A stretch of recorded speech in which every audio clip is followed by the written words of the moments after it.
Guys, welcome back. It's the Jim and Doug Show, episode 37, November 5th, 2018. How you doing, partner? Great. How about you? Doing okay. So why don't we get right into it, and we'll talk about yesterday's NFL action. I guess there wasn't a lot of surprises as far as I could see, but No. All the favorites won because I don't know if you read, but the bookmakers took the biggest hit that they've taken in a long time. So if the betting public's winning, that means the favorites won. Yeah, right. So what game? I mean, my favorite game of the day was Rams Saints. I mean, that game had everything you wanted. You know, if you're the kind of guy that likes offense or is into the coaching aspect of it, you really enjoyed that game. Yeah, it was a great game, high scoring. Good, both great coaches, and it had everything you wanted. And hey, that knocks the Rams out of the undefeated ranks. That should make the 73 Dolphins pretty happy. Yeah, they pop. I'm sick of hearing that. Pop the champagne and all that.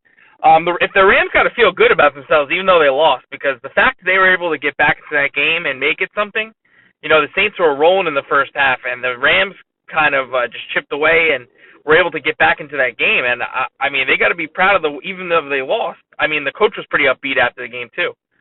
So even though they lost, that bodes well for them. Team, I got to give you kudos, because that guy Donald, he is a beast. And like I said, this is the most I've watched him play since he's been in the league. But he really is one of the best defensive players in the league. Yeah, oh my God, you can't stop him because he has both factors. I mean, he's too quick for any stronger lineman, and he's too strong for the quick lineman. So you really can't stop him. It's just only a matter of time that he's going to make a play. But yeah, the Saints. I just think it's a little premature to start. All of a sudden now, everyone's starting to jump on the Saints bandwagon and stuff. I mean, Breeze is having the year of his life, no question. But I mean, really, now they're the Super Bowl favorites? I mean, that's a little early, don't you think?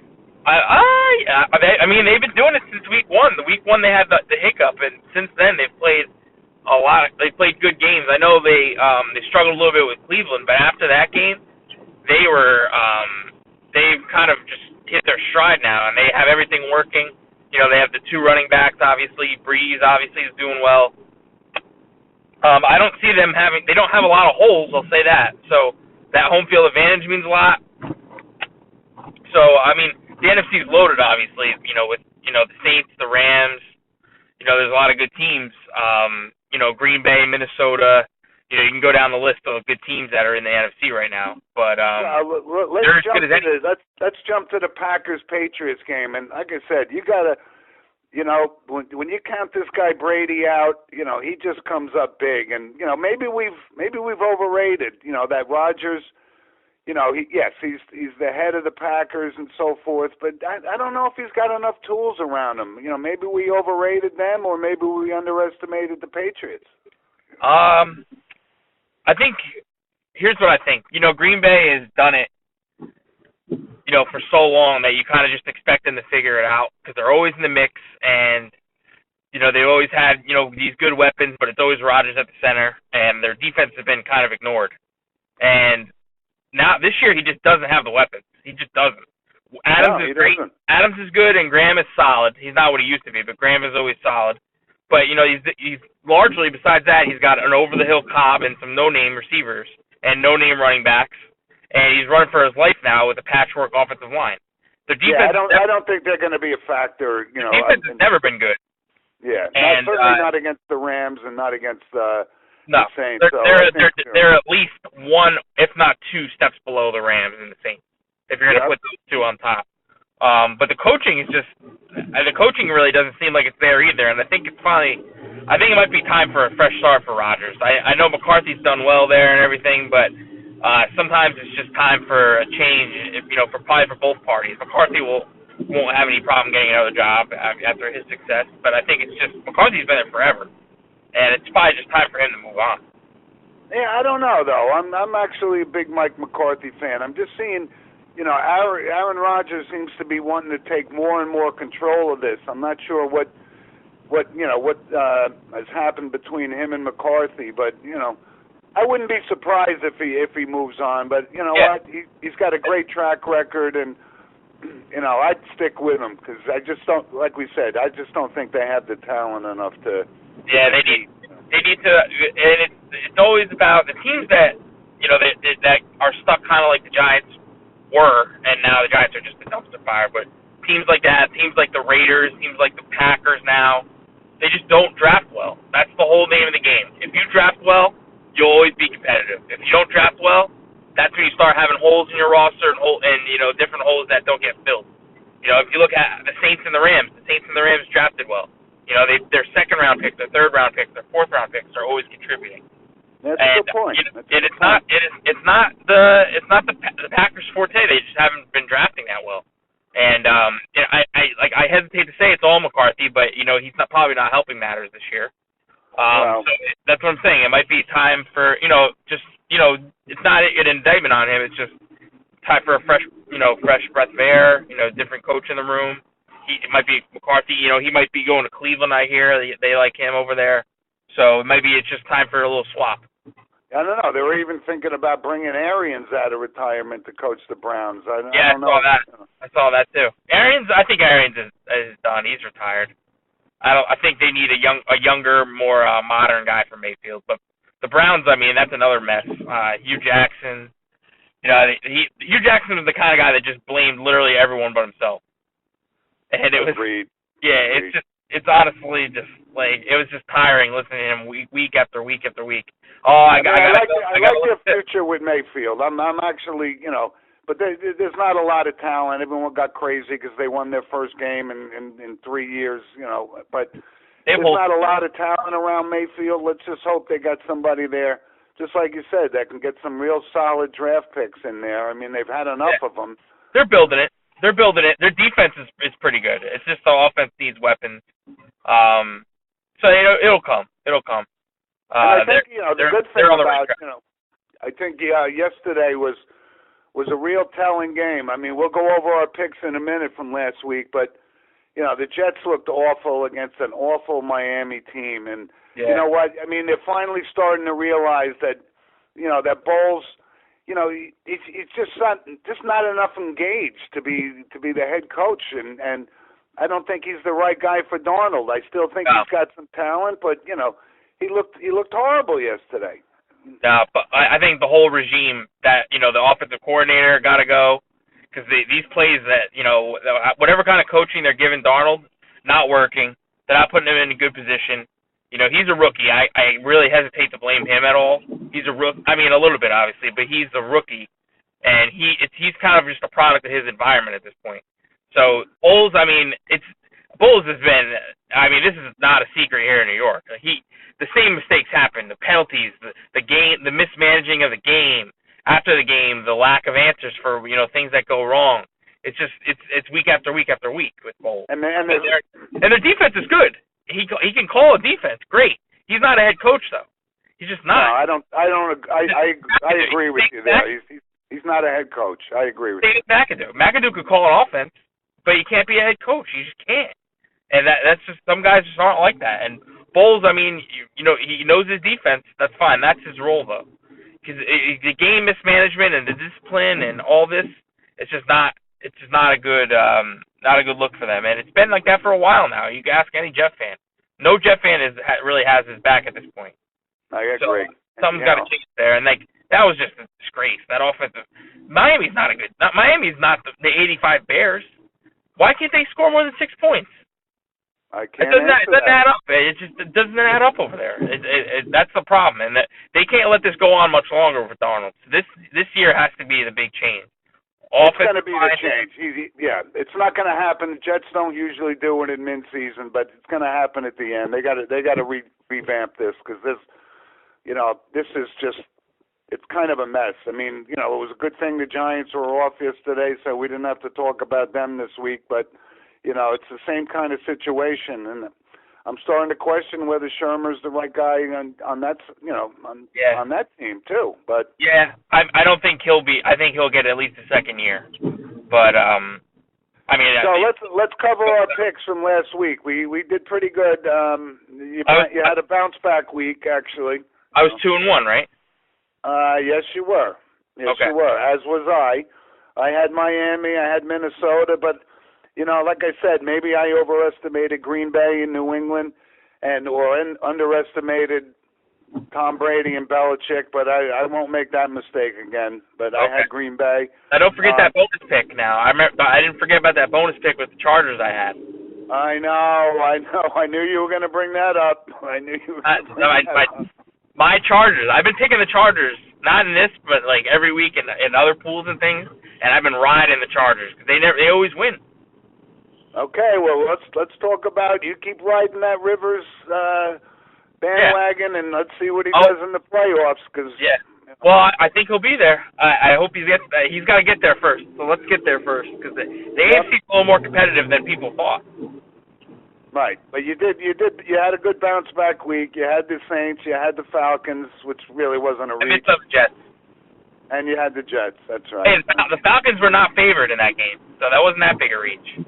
Okay, well, but I don't think Washington had much there. It was an obvious pick, I'll say that. All right. So let me cover my picks real quick. I think a couple of easy ones, but this is when you get hit in the head sometimes. But the Bills, they couldn't look more awful, and they're playing the Jets, so Jets are at home, so I'll take the Jets. I mean, like I said, there's two horrible teams, so you take the better of the two.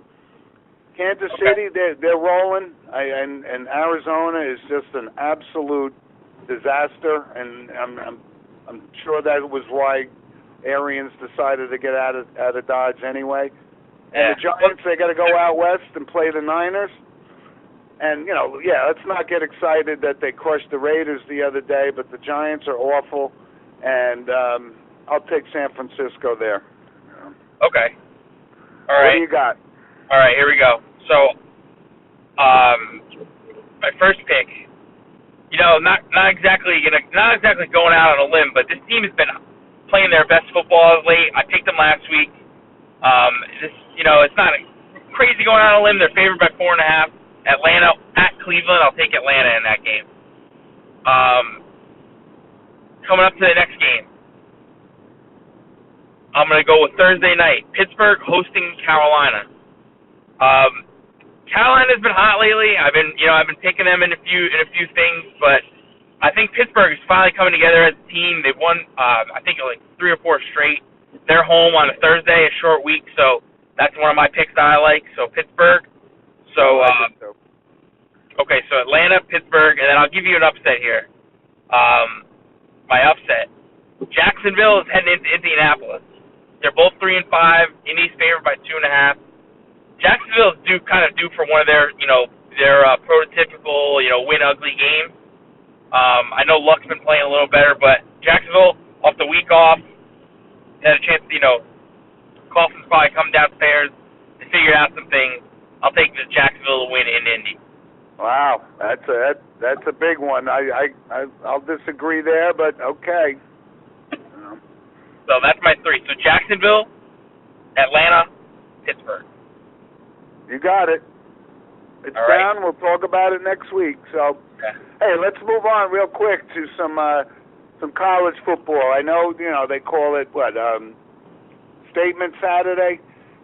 Yeah. Hey, look, I mean, there was a lot of statements made. I mean, not on my life would I have thought that LSU would have got shut out at home. And even though they were playing Alabama, they were just never, ever in that game at all. I didn't think LSU really had a chance to win. I thought it would be a little closer. Alabama's not be close. Alabama's not going to lose, man. They're not. No. They're going to win it all. It's really kind of a foregone conclusion. And this quarterback, I wish he was going in the draft for Alabama because this kid is unbelievable. Yeah, I like him too. Actually, I like him. I would honestly throw away another season to get him. I really would.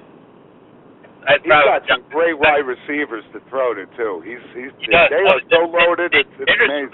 They have no weaknesses. And I'm telling you, if I was the Giants, I would bring Eli back one more year. Let's do it again. Let's get another top pick and get this kid because this kid is that good. He's going to be a good NFL player. I'm telling you, that's the way to go if you're them. I do that.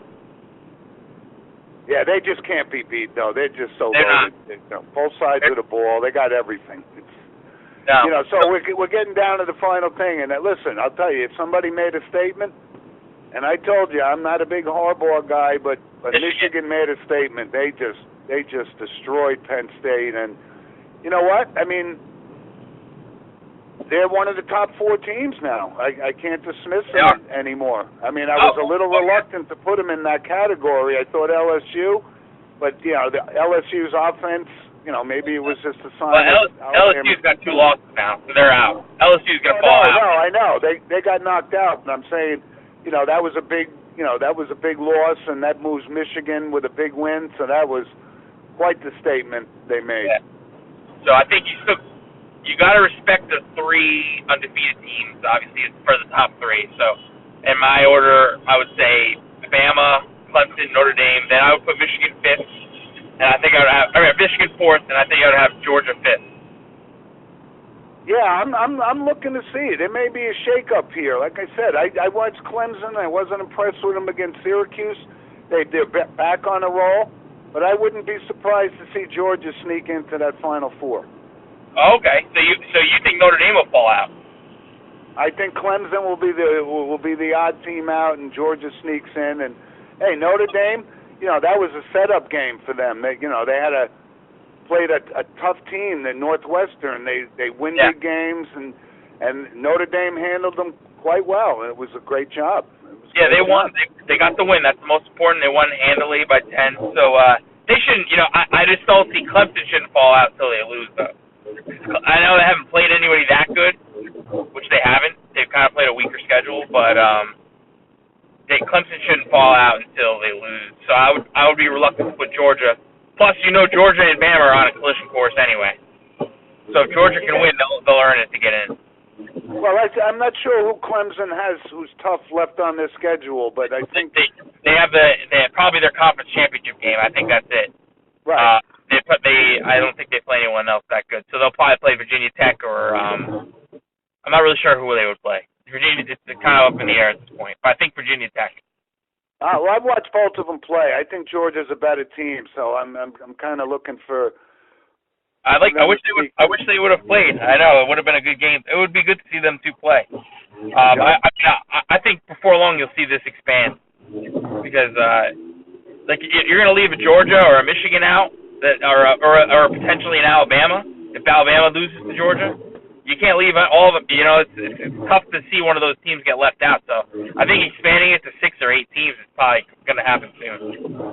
Yeah, I wouldn't rule that out, but I think right now, like I said, if you're going to come down, because the football season's pretty long anyway, how much longer can you drag it out? And maybe you can, but I mean, I'll watch.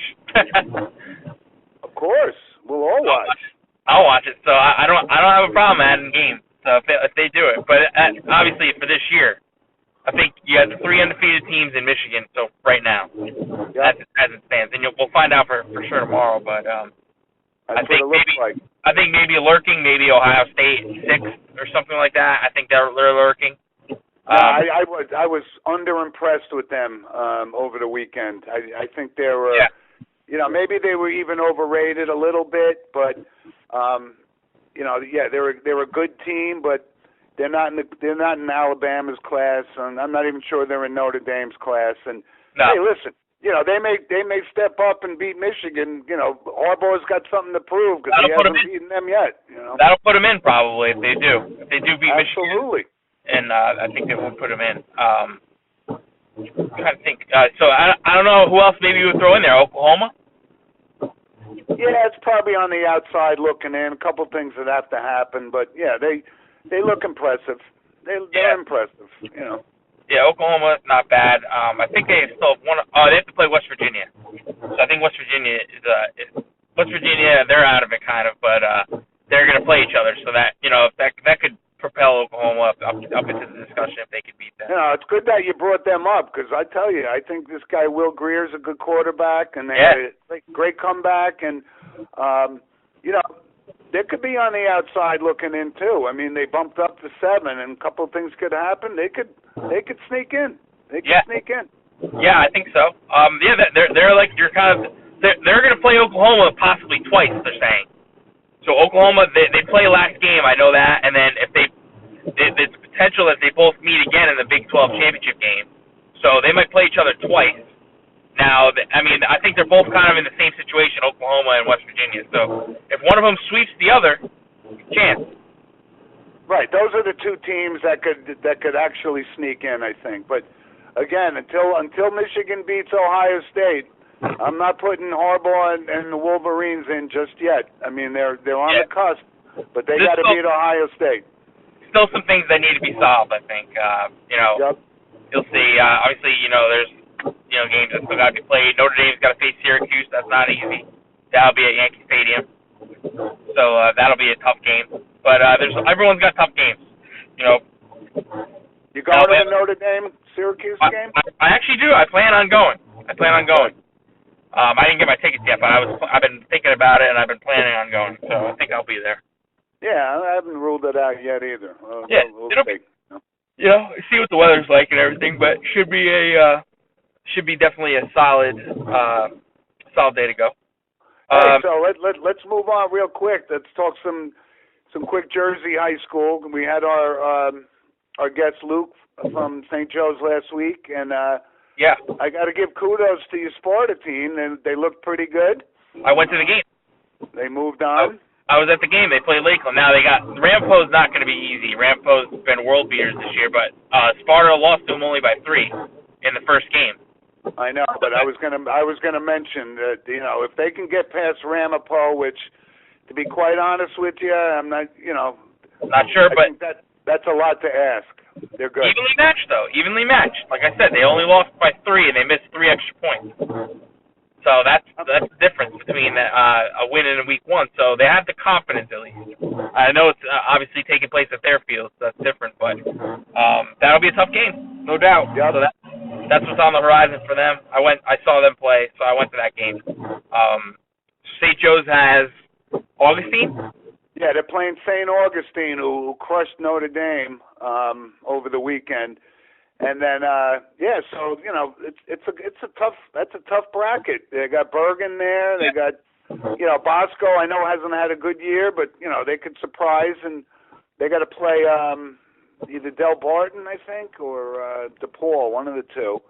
So that's a tough thing. I fully expect St. Joe's to win handily on Saturday, and like I said, they're going to end up, like Luke said, we're going to play either Bergen or Bosco or one of those guys. It's real exciting football in New Jersey in high school. Of course. Right. Yeah, no matter what of the top 4 or 5 teams that advance to the final, you're going to get a good game in that bracket. It's just a rivalry game of 2 teams that probably played each other already, and it'll be good. That bracket's always so highly competitive, so you never know who will make it out. So when is the Sparta game? Is that if it's Saturday, then I'm not going to make it because I'll be. I think it's Friday night.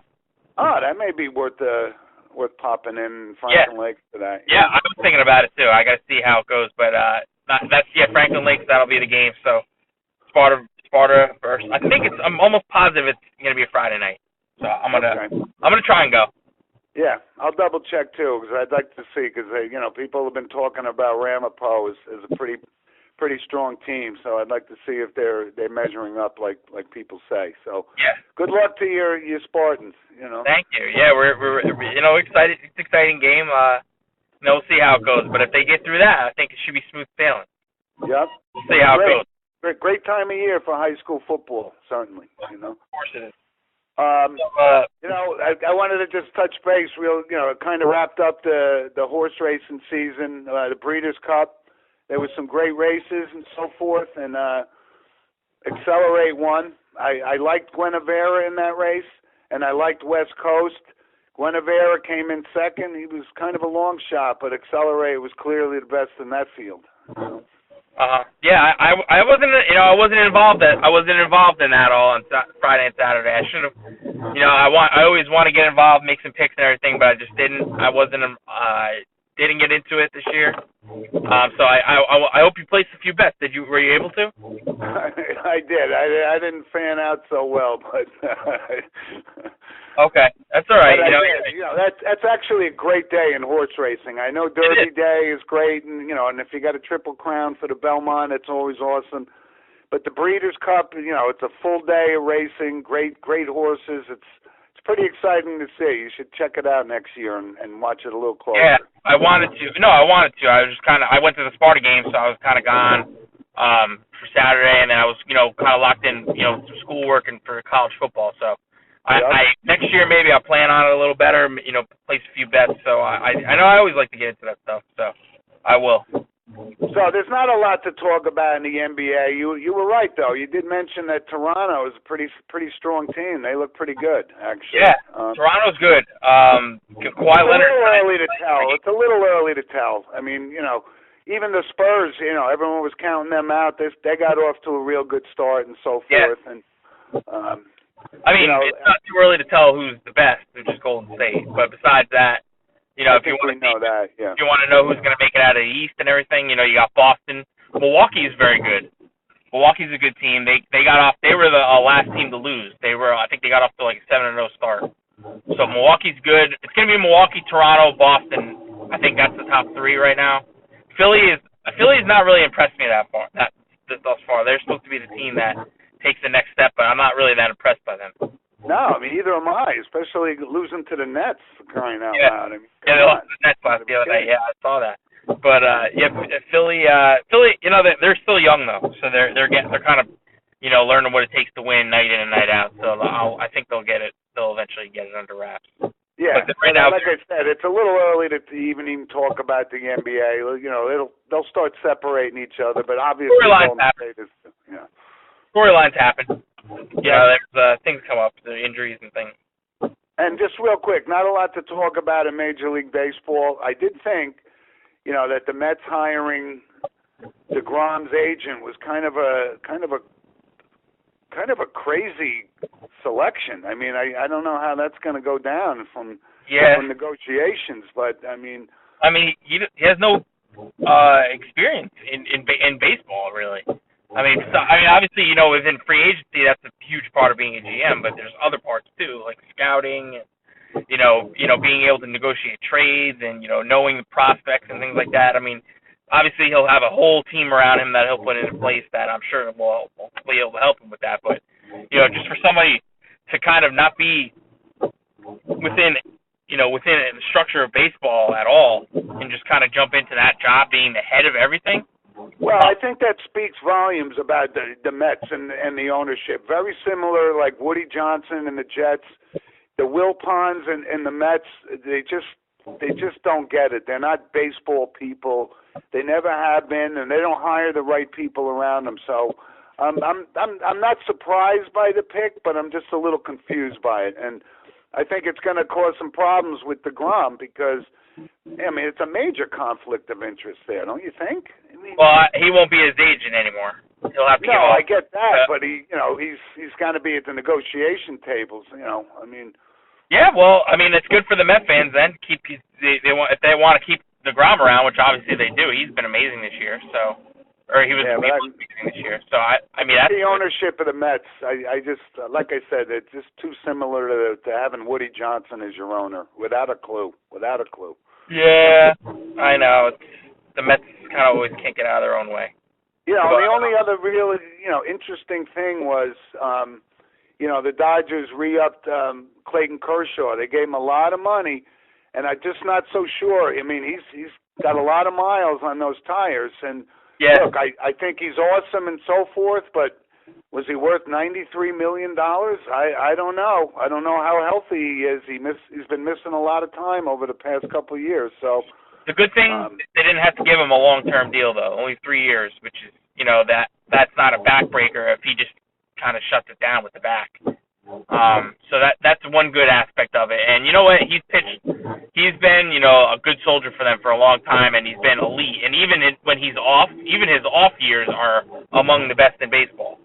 Well, I think the good thing was that the Dodgers realized, they were on the cusp. They lost 2 World Series in a row, And if they were going to get back there, they're going to at least need Kershaw for at least 1 or 2 more years to get back there. They couldn't go without him. So I mean, but they had his option years. You know, I don't know. They just gave him a lot of money, and I know 3 years doesn't sound like a lot, but when you've been a pitcher who's been having some health issues, you know, it seems like a lot. You know, this could be a last-ditch effort to get one more shot at the World Series this coming year. You know. For sure. I mean, they're all in. They're always going to be all in. I feel like now they always have a high payroll, and they have a stacked lineup. Even if they're not going to have Machado back, they'll still have a stacked lineup that will compete with anyone. So, I mean, they're smart to keep him around. You know, not too long term. It's a win-win, I think. You know, Kershaw gets a boatload of money, and the Dodgers don't have to commit for that long of a term for Stan. Well, we'll see. You know, a lot of baseball things will happen over the next couple of months. So we'll table that for now. Like I said, the hot stuff is NFL, college football, and high school football. It's awesome. This is football season, and we'll start picking up and start talking about some hockey going forward, and see how the NBA starts to formulate.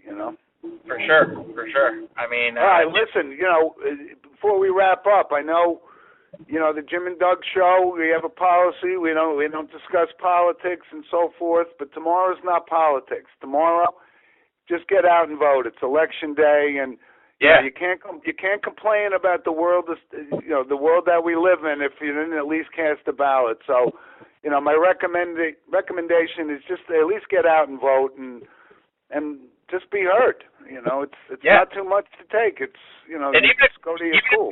Even if you don't know anything about politics or you're kind of not interested in it, there's things that locally that are important that you can vote on too. So just get out there. A lot of people sacrifice a lot for that right to do that. So I always encourage people to vote. It doesn't matter your views on anything. So I think. I thought it was worth mentioning. Like I said, just it's election day, and just go out and vote. That's my 2 cents there. So. Absolutely, agreed. All right, let's touch on the sponsors that we love. All right, and again, our sponsors have been very loyal to us. Manchester Toyota from Manchester, Connecticut, and Harley Davidson of Utica. They've been with us all year, and looking forward to it. And let's just double check, because I think we had a couple of emails that had come in. We just didn't get to them this week. To just double check that for us, and will do. And we'll mention it on next week's show. And looking forward to it. It's been a good week, and we'll catch up soon, partner. All right, definitely. Talk to you guys next week. All right, thanks for joining us, folks. Be good.